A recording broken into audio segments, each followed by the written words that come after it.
Vallahi elə məsələlər var ki, biz kişilərə bunu başa düşmək çətin ola bilər həqiqətən də. Çünki necə deyir, canın ağrımırsa haradan biləcəksən, amma qadınların həqiqətən də öz cinslərinə məxsus müəyyən problemləri var ki, bu təkcə 28 gündən bir dəyişən müəyyən hallar üçün deyil, eyni zamanda müəyyən yaşdan sonra, əsasən 40 yaşından sonra görülən bədəndəki dəyişikliklərdir.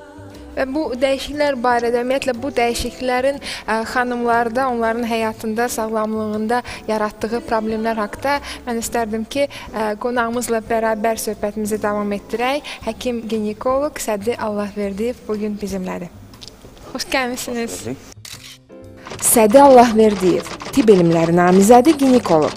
1997-2003-cü illərdə Moskvada Rusiya Dövlət Tibb Universitetində təhsil alıb. 2003-2008-ci illərdə Rusiya Dövlət Tibb Universitetinin Mama Ginekologiya kafedrasında ordinaturanı, sonra aspiranturanı bitirib. 2003-2009-cu illərdə Moskvada Piragov adına bir nömrəli klinik xəstəxanada mama ginekoloq çalışıb. 2009-cu ildən Mərkəzi Gömrük Hospitalında mama ginekoloqdur. Xoş gördük, sənə. Sağ olun. Doktor, istərdim ki, birbaşa Vasifin o dediyi məqamı vurğulayaq. Yəni, nə baş verir? 40 yaşdan sonra nə üçün biz bugün kalsiumdan əslində danışırıq? Yəni, xanımlar özəlliklə buna ehtiyac duyurlar. Qadın orqanizmində baş verən dəyişikliklər 13 yaşından, yəni menarxi başladıqdan 13 deyirik, bəzilərində 11 yaşdan, bəzilərində 13, bəzilərində 16 yaşdan başlaya bilir. Menarxi müddətindən tam menopauzaya qədər çox ciddi siklik dəyişikliklər baş verir. Həm juvenil period, yəni yeni başladığı bir period 17 yaşa qədər menstrual siklin, bundan sonra 17 yaşdan aktiv reproduktiv period, yəni 35-37 qədər olan bir period, gec reproduktiv period və premenopauzal, menopauzal periodlara bölürük. Hər bir periodun özündə qadın orqanizmində müxtəlif dəyişikliklər baş verir. Əlbəttə ki, menopauzaya doğru baş verən dəyişikliklər, yəni bunlar klimakterik periodun dəyişiklikləridir. Bəzi qadınlarda bunlar heç bir fəsadlarla özünü biruzə vermir. Amma əksər qadınlarda klimakterik sindrom dediyimiz bir sindrom yaranır. Yəni bu sindrom nədir? Əslində nədən yaranır?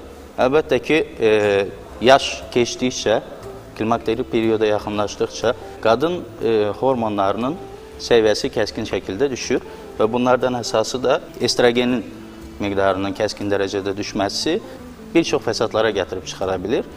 İlk öncə qadınlar əsas şikayətlənirlər nədən? Vazomotor dəyişikliklərdən. Yəni bunlar nədir? İstilik gəlmə, sonra üşütmə, tərləmənin olması, baş ağrıları, uçunma hissi, bəli, təzyiqin qalxması və ya düşməsi, ürəyin tez-tez döyünməsi bu cür vazomotor problemlərdən şikayətlənirlər. Bundan əlavə emosional sfera, qadınlarda emosional sferada dəyişikliklər, vegetativ sferada dəyişikliklər olur. Normal özünü hiss etdiyi əhval-ruhiyyəsi birdən-birə ciddi dəyişə bilir. Sonra yuxusuzluq problemləri yaranır qadınlarda. Yaddaş zəifləməsi, libidanın zəifləməsi və s. və əlaxırı çox ciddi dəyişikliklər verir. Bunlar da qadınları əlbəttə ki, narahat edir. Bundan əlavə 2-3 il aybaşı görmədikdən sonra menopauzal periyodda başqa dəyişikliklər özünü biruzə verir. Bu, sidik cinsiyyət sistemində baş verən problemlər, yəni atrofiyan, estrogen çatmamazlığı nəticəsində yaranan atrofiyadan baş verən problemlər, dəri problemləri və dəri törəmələri problemləri. Yəni buna həm dırnaqlarda baş verən problemlər, həm saçların, tüklərin tökülməsi, həm də dəridə qırışların əmələ gəlməsi, dəridə quruluğun və digər problemlərin əmələ gəlməsindən narahatlıq çəkirlər və 3-5 il keçdikdən sonra yaranan problemlər isə osteoporoz problemi və bir də ürək-damar sistemində yaranan problemlər. Bu periodlar müxtəlif də ola bilir, yəni bəzi qadınlarda osteoporoz daha tez başlaya bilir. Əlbəttə ki, osteoporozun yaranmasında təkcə estrogen hormonunun səviyyəsinin kəskin dərəcədə düşməsi problemi deyil. Necə əlaqəlidir bu məsələlər? Bunu izah edə bilərsinizmi? Yəni nə üçün kliniksə girən xanımlarda bu dövrdə osteoporoz ən ciddi problemlərdən biridir? Belə deyək, məsələn 30 yaşına gəldikdə qadınlarda maksimal skelet sümük kütləsi yaranır. Yəni ən maksimumuna qadının 30 yaşında çatır. 40 yaşdan başlayaraq qadın sümük çəkisinin hardasa hər il 0.5-1.3%-ni itirməyə başlayır. Və bundan sonra tədqiqatlar göstərirlər ki, ümumiyyətlə osteoporozun yaranmasında menopauzal dəyişikliklər hardasa 85%-ni təşkil edir. Digər 15% isə başqa problemlərdir. Yəni o demək deyil ki, təkcə estrogen, yəni klimaksa girmək təkcə problem yaradır. Burada digər problemləri də var. Qidalanma problemləri, kalsiumun kifayət qədər qəbul olunmaması, D vitamininin çatmamazlığı, bundan əlavə astenik tip quruluşda olan qadınlarda, məsələn, şəki indeksi 20-dən aşağı olan qadınlarda osteoporoz yaranma riski daha böyükdür. Siqaret çəkən, spirtli içkilər içən, bundan əlavə, yəni digər endokrin patologiyaları, sonsuzluq problemi olan, uzun müddət aybaşı görməyən, ovulyasiyası olmayan qadınlarda əlbəttə ki, osteoporoz yaranma riski daha tezdir. Nəyə bağlıdır? Əslində, estrogen çox müxtəlif funksiyalar yerinə yetirir. Estrogen həmçinin kalsitonin dediyimiz hormonun və paratiroid hormonun sintezində də iştirak edir. Bu bir. İkincisi, bir də maraqlıdır ki, estrogen mədə-bağırsaq sistemində kalsiumun sorulmasında iştirak edir və bundan əlavə də əlbəttə ki, D vitamininin yaranmasında iştirak edir və buna görə də estrogenin kəskin şəkildə düşməsi bu problemlərə gətirib çıxara bilir. Məsələn, statistikalar göstərir ki, inkişaf etmiş ölkələrdə 60 yaşına qədər qadınların hardasa 15%-də rast gəlinir osteoporoza, ancaq yaş artdıqca 80 yaşa çatanda bu faiz artıq 38% təşkil edir. Yəni, yaşın da əlbəttə ki, burada rolu var. Ancaq, yəni, osteoporoz nə edir ki, yəni, qadın nə hiss edir? Əslində, kliniki olaraq ola bilər ki, qadınlar heç bir hissiyyatı, bir problemlər, şikayətlər olmasın. Əsasən şikayətləri nədəndir? Ağrıdan. Ya oynaqlarda, əsasən də bel oma nahiyəsində olan ağrılardan. Nəyə görə? Çünki 40 yaşından başlayaraq ilk 3-5 il ərzində itirilən əsas kalsium və sümük strukturunun kütləsinin əsas itirilməsi fəqrələrdə baş verir. Məsəl üçün, menopauzanın ilk 2-3 ilində hardasa 3%-dən 5%-ə qədər bel fəqrə sümüklərinin sümük çəkisinin itirilməsi baş verir. 3 il sonrası bu itirmə 0.5-1%-ə düşür. Ona görə də əsasən problemlər bel oma nahiyəsində ağrılardan qadınlar şikayətlənirlər. Bir də hamiləlik yaşayan xanımlarda özəlliklə bu problemin yaşamasına dair fikirlər var. Ona münasibətiniz necədir? Bu necəsə əlaqəlidirmi? Əslində, deməzdim. Deyərdim ki, əksinə dözsüzlük problemi olan qadınlarda osteoporozun yaranma riski daha böyükdür. Yəni, çox doğuşu və yaxud böyük şəkilli uşaqlar olan qadınlarda çanaq oynaq sümükləri ilə bağlı problemlər ola bilir. Əslində, bu osteoporozla o qədər də əlaqəsi olmayan bir şeylərdir. Əslində, məsələn, statistikalar göstərir ki, dözsüzlük problemi olan, ovulyasiyası olmayan qadınlarda osteoporozun yaranma riski daha böyükdür. Və bəlkə də yaşı daha erkəndir. Bəli. Bəlkə də yaşı daha erkəndir. Nəyə görə? Çünki normalda istənilən qadında, məsələn, əvvəllər 45 yaşda premenopauzal period olaraq biz sayırdıq. Sonra 47 yaşa keçildi. Ancaq müxtəlif qadınlarda genetik olaraq menopauzanın yaranması müxtəlifdir. Bəzi qadınlarda yumurtalıqlar tam funksiyasını 30 yaşda da itirə bilir. Öz funksiyasını tamamilə itirmiş və folikulyar aparatı olmayan yumurtalıqlar olur. Əlbəttə ki, bu qadınlarda estrogen sintezi kəskin azalır və daha tez osteoporoza girmə. Bir də məsələn, osteoporozun siz simptomlarından danışanda özünə necə biruzə verir, bəzən biruzə vermir və hətta sınıq olandan sonra artıq bunun fərqinə varırlar. Ümumiyyətlə, yəni belədir ki, sınıqda əlbəttə ki, bunu gözdən qaçırmaq mümkün deyil. Amma olur. Nəyə görə? Əksər qadınlarda fəqərələrdə kompression sınıqlar, qadınlar bunu bilə bilmirlər. Sadəcə boynun bir balaca kiçildiyini və yaxud kifoz, başqa problemlərin yarandığını görərək həkimə müraciət edirlər və rentgen, kompüter tomografiyası zamanı görülür ki, orada kompression sınıqlar var. Yəni bunları görməyə də bilirlər, əlbəttə. Mən ümumiyyətlə uzun müddət elə lap həkimlikdə də başa düşmürdüm ki, niyə bizim bildiyimiz adi kalsiumu belə xüsusi tabletlərdə satırlar ki, bunu alıb içəsən. Amma əlbəttə ki, bu sınıqların əməliyyatlarını mən görəndən sonra bəli başa düşdüm ki, siz elə bir ciddi bir əməliyyata gedəcəksiniz, yəni osteoporoz ucbatından və sizdə bütün oynaqlar dəyişdiriləcək. Bunun hələ indi yenə yaxşıdır. Əvvəllər o protez qoyulma əməliyyatları da çox dəhşət bahalı idi. Yəni qiyməti 100 minə falan yaxınlaşırdı və effektivliyi də az idi. Yəni bir neçə illik idi protez. Elə bir əməliyyata gedəcəksiniz. Onun yerinə elə bir dənə dərmandır da. Alın o dərmandan için o işi həll eləsin gedirdi. Amma bir də mən bildiyim qədərilə osteoporozun sürətini azaltmaq üçün orqanizmi dırnaq arası aldatmaq üçün xüsusi həblər və ya müəyyən vasitələr var ki, məsələn, mən biləm ki, bədənin müəyyən yerlərinə yapışdırılan plasterlər şəklində. Bunlar haqqında, yəni osteoporoz, yəni demək istəyirəm ki, saxlanıla və ya yavaşladıla bilər, elə deyilmi? Əlbəttə. Kalsiumun və yaxud D vitamininin qəbul olunması bütün problemi həll etmir. Yəni, vitamin qəbul oluna bilər, kalsium da qəbul oluna bilər. Amma o sorulmursa, orqanizmdə lazım olan yerə getmirsə, onda heç bir funksiya yerinə yetirməyəcək əlbəttə ki. Və qadınlarda bu menopauza ilə bağlı osteoporozu dayandırmaq mümkündür. Təəssüf ki, bizim qadınlarımız vaxtında müraciət etmirlər bununla bağlı. Və bu məqsədlə müraciət Bu məqsədlə müraciət etmirlər. Nədir? Yəni, əvəz edici hormonal terapiyanın başlanılması. Yəni, klimakterik perioda girdikdə, estrogenlər miqdarı kəskin şəkildə dəyişdikdə, əlbəttə biz bu qadınları təqib eləyiriksə, onları görə bilirik. Yəni, adicə bir estradiol və folikula stimulə edici hormonun nəticəsinə baxmaqla bilə bilirik ki, qadın klimakterik perioda girir və yaxud girmir. Belə olan halda bu qadınları bir neçə spesialistin müayinəsindən sonra, əgər bir problemlər tapmırıqsa, onkoloji bir problemləri yoxdursa, süd vəzisi ilə bağlı bir problemi yoxdursa, ürək-damar sistemindən bağlı problemi və tromboza meyillilik, tromboemboliya riskləri yoxdursa, əlbəttə ki, bu qadınlara biz əvəz edici hormonu terapiya verə bilirik və onlar uzun müddət bu dərmanları qəbul etdikdə osteoporozla bağlı heç bir problemlər yaranmır.